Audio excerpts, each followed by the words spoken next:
नीले ड्रम वाली हैवानियत अब भी कायम है। इस बार भी ऐसी ही घिनौनी वारदात हुई है। बसपति की जगह 11 साल का मासूम बलि चढ़ गया।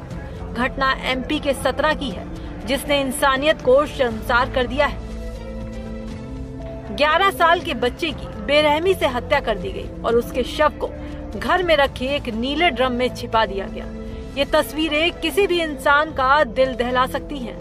ये उस मासूम बच्चे का घर है, जिसे अब उसकी माँ प्यार से बादल कहकर पुकार नहीं पाएगी, क्योंकि शिवराज को क्या पता था कि उसके अपनों के बीच ही कोई ऐसा दुश्मन बैठा है जो उसकी जान ले लेगा। ये घटना सतना के बैंक कॉलोनी की है, जहां रमेश रजक का परिवार रहता है। सोमवार को परिवार के बाकी सदस्य काम से बाहर गए हुए थे। शिवराज घर में अकेला था, जो काफी देर तक नहीं मिला और घर पर ताला लटका मिला तो परिजनों को शक हुआ। पुलिस को सूचना दी गई। पुलिस ने ताला तोड़ा तो अंदर का मंजर देखकर सब दंग रह गए। घर के एक कमरे में रखे नीले ड्रम से खून बह रहा था। जब ड्रम खोला गया तो उसमें शिवराज का शव मिला। उसकी बेरहमी से गला रेत कर हत्या कर दी गई थी। पुलिस को मौके से एक धारदार हथियार भी मिला। पुलिस ने मामले की गंभीरता को देखते हुए तुरंत जांच शुरू की। शक की सुई पड़ोस में ही रहने वाले 45 साल के मथुरा रजक पर गई। पुलिस जांच में पता चला कि मथुरा की मृतक की मां से पुरानी जान पहचान थी। वो उस पर शादी का दबाव बना रहा था। शिवराज और उसकी बड़ी बहन को ये बिल्कुल पसंद नहीं था।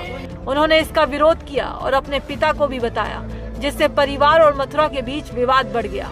आरोपी ने शिवराज की मां को धमकी दी थी कि अगर शादी नहीं की तो बेटे को नुकसान पहुंचाऊंगा, अंजाम बहुत बुरा होगा।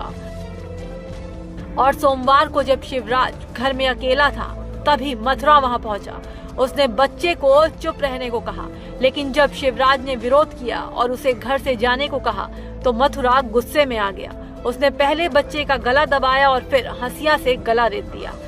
हत्या के बाद शव को घर में रखे नीले ड्रम में छिपाया और घर पर ताला लगाकर फरार हो गया। पुलिस के मुताबिक मथुरा की मंशा शिवराज की बड़ी बहन को भी मारने की थी, लेकिन किस्मत से वो उस वक्त घर पर नहीं थी। इस जघन्य अपराध ने पूरे सतना में आक्रोश व्यक्त कर दिया है।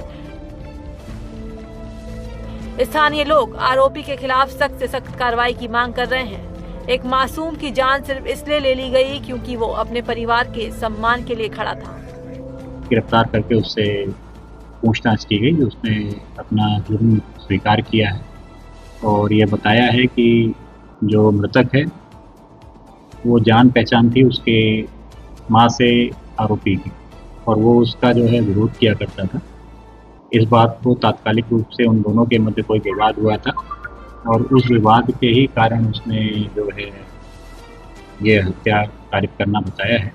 अब उसमें जितने भी साक्ष्य हैं उसको संकलित करके हम आगे की कार्रवाई कर रहे हैं। इस घटना ने हमें झकझोर कर रख दिया है। एक मासूम बच्चा जो अपनी पढ़ाई और खेलकूद में बिजी था, एक पागलपन का शिकार हो गया। हालांकि पुलिस ने आरोपी को पकड़ लिया है, लेकिन क्या ये सजा उस परिवार का दर्द कम कर पाएगी? क्या ये हमारे समाज पर सवालिया निशान नहीं उठाता? इस पूरी रिपोर्ट पर आपकी क्या राय है? हमें कमेंट करके जरूर बताएं।